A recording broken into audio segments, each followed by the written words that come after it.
the infant would be kept comfortable.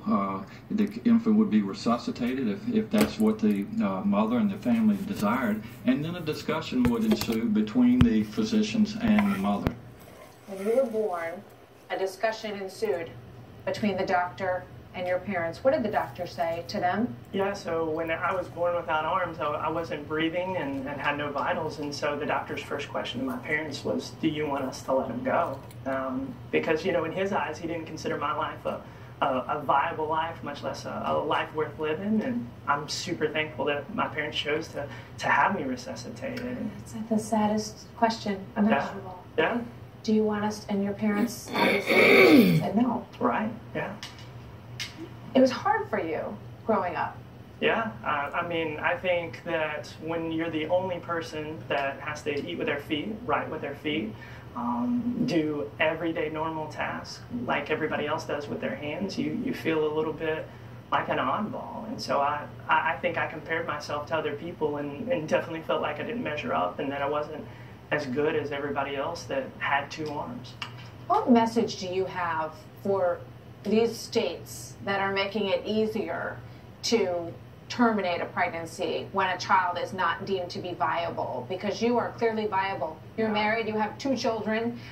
What would you say to them while they're considering these laws? Yeah, I think that was a lot of the language in, you know, in what we see here in New York and what we saw in the legislation in Virginia, where severe abnormalities or birth defects or justifiable reasons for late-term abortions, when doctors truly do not know what the long-term prospect is for a lot of these kids, man. Like, I was considered to never write, never eat, never graduate high school, never live on my own.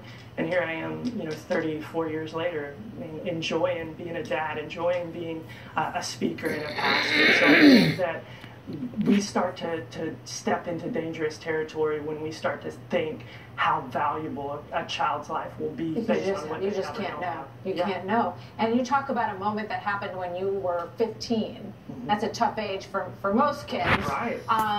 But tell me what happened that changed your life at 15. Yeah, it was trusting Jesus as my Lord. It was knowing that even in my weakest moment, even in the fact that I'm completely different than everybody else, that God had a plan, that God still loved me, even though I had 2 empty sleeves, and that He gave me something a whole lot better than 2 arms. He gave me His Son, and to give me hope in this life and salvation in the next, and man, to trust in that and rest in that, it changed my life from 15 until now. I think that's the reason why I am where I am today.